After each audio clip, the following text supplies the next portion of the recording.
Very conveniently right in front of me. Tell us who you are and what you are so we can get a context to your question, sir.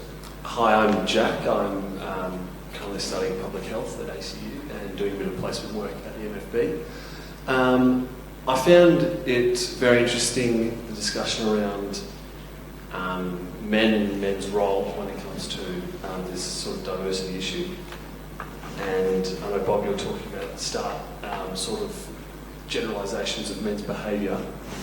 My question is, how do you address this issue when dealing with backlash, particularly from men, and when men will disregard it by saying things like, saying things like, oh, not all men do this, and I don't do this, and I know men and all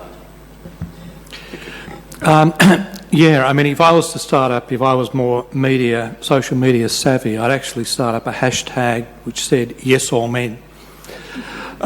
Because that response of, but not all men, is a way of disconnecting men from the broader structures of patriarchy that I believe all of us as men are complicit in. Yes, it's true that, of course, not all men are physically violent towards women. Not all men have physically raped and sexually assaulted women. But all of us as men, growing up and being socialised into a patriarchal society, have become complicit with the structures within which that violence and sexual assault actually happens. And there was some research done in New Zealand a few years ago where they actually interviewed men about whether or not they would talk to their best mate if they knew that he was being physically abusive and violent towards his partner. And the vast majority of men said that no, they wouldn't. And there's been similar work done in follow-up campaigns in Australia, that men who discover that their best mate, their best male friend, is being abusive and violent will not challenge him. And so so I say yes, all men.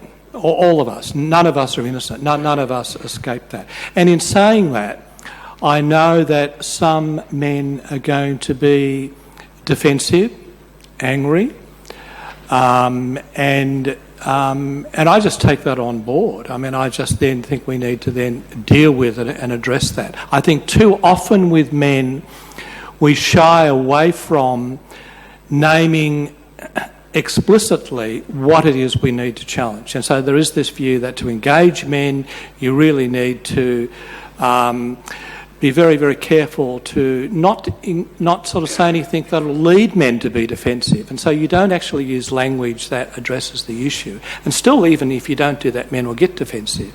But I expect men's defensiveness, and then pedagogically, I engage with that defensiveness. If there's going to be any change in any members of privileged groups, they're going to be defensive, and that defensiveness needs to be engaged with. I recently conducted a literature review for Vic Health with two other colleagues on how to engage with backlash against gender equality initiatives.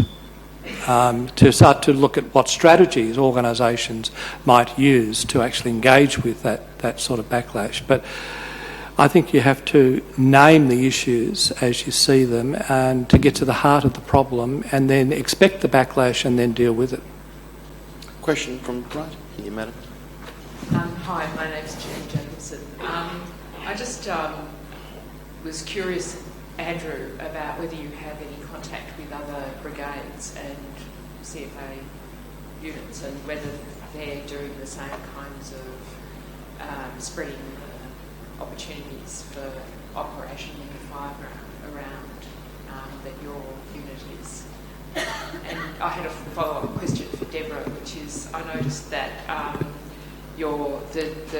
the gender equality guidelines, the implementation is contingent on a funding source that you haven't secured yet. Is that correct? So, if you could talk about that later, that would be great too. You go first. This is just quick and easy. Essentially, we were funded through NEMP to develop those GEM guidelines, which had about 350 emergency management personnel's ideas put into them. Year 2 was not funded, so I don't think anything was for Year 2.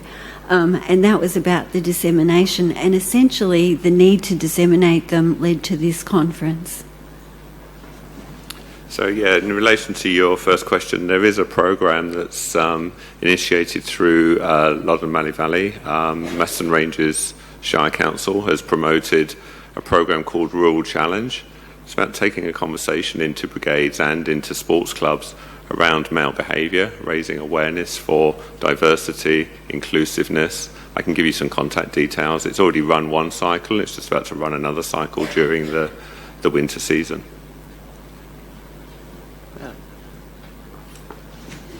Fiona Sewell, and officially here in my work role, but also privileged to have been volunteering at CFA for 16 years, and from 2002 to 2012 as an operational firefighter. In 2009, I took on the role of the Community Safety, Community Education Officer, and that was on the back of that being my background around community education and engagement anyway, so it was easy.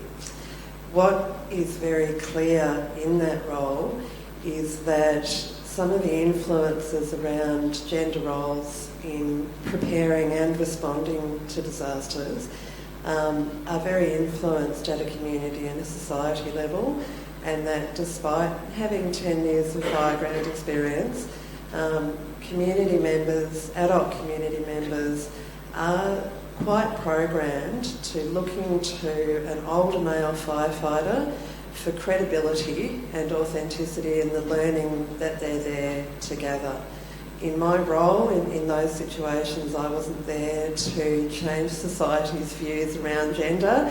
I was there to be an effective educator. So it worked for me to take on a default position of making sure that I did have those older male firefighters there and that there was a range of personalities and genders for community members to connect with. I'm curious what the panel's view is on how that influences what's happening with preparedness, where we do have a degree of majority community educators are female, and although that's changing, a lot of the other male presenters are quite young, and in some ways they face similar credibility issues to a middle-aged mum like me. So I'm curious, did your research or do you have views on whether having a female educator talking about the intricacies of family fire planning, is that having an influence on how ineffectively we're ending up with family planning actually coming to be? Can I say something? I'll just say two things. One of them is in doing some of our research, we heard people say there'll be generational change and soon people will look equally to women as men. But we heard that young men were coming into places like the MFB and they were fine for about the first year or two. And then the culture started to swing them, away from looking to women as equals within that place.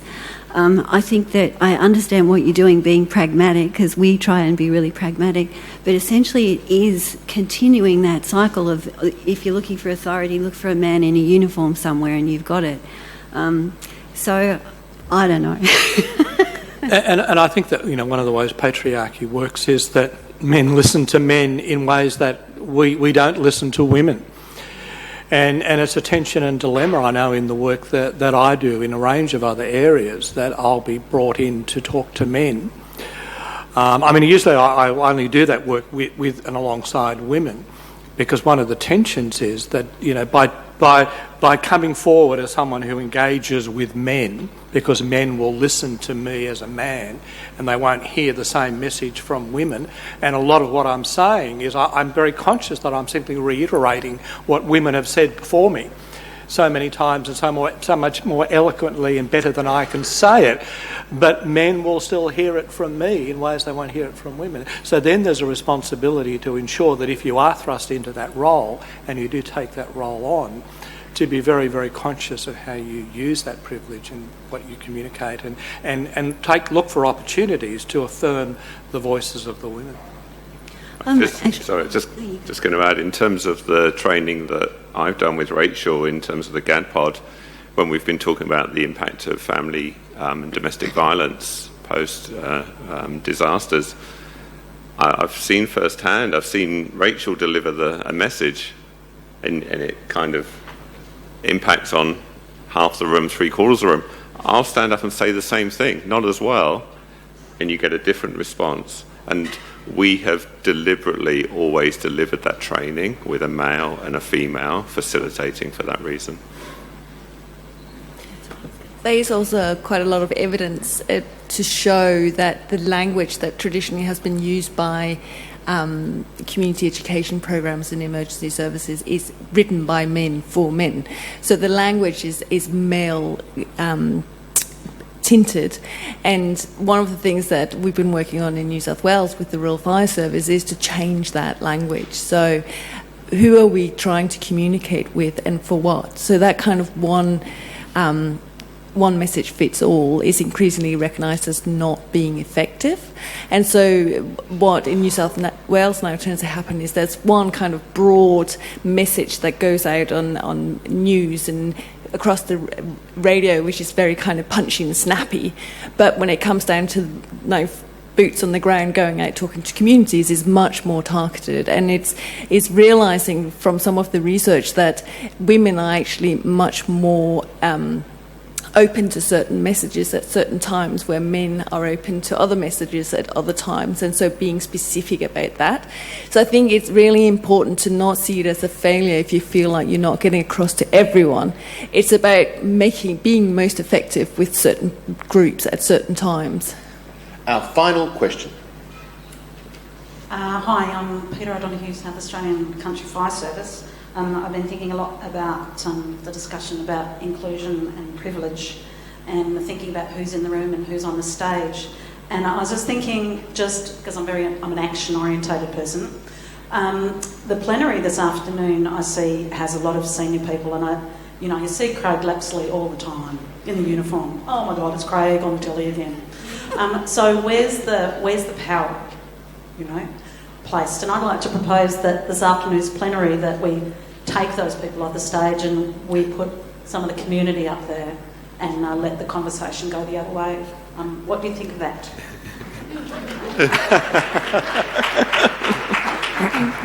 If I can comment, it's interesting. We did this at our last conference too. We get the men there who have the decision-making ability. The guys who can think, yeah, that makes sense, I'm going to make a change. I'm going to sign something and it's going to change in my organisation.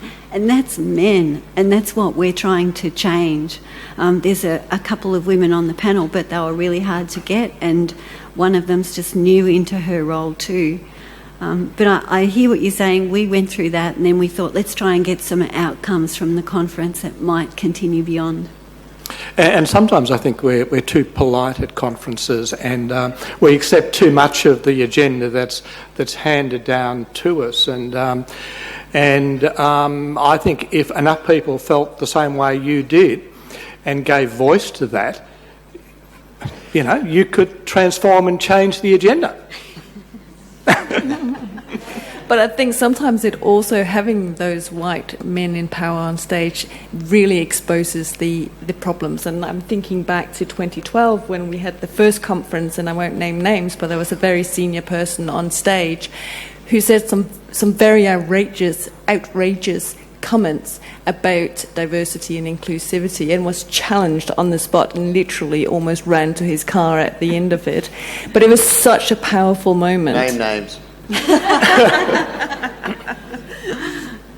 Fine. I don't know if your motion has been carried, but there is an undercurrent of subversive people who tend to agree with it. I'm still in, right? Okay, good. Folks, please thank our panellists for their perspectives. Andrew, Deborah, Bob, Christine. Amen. Quite so. I concur. It is lunchtime. But we're very keen to get your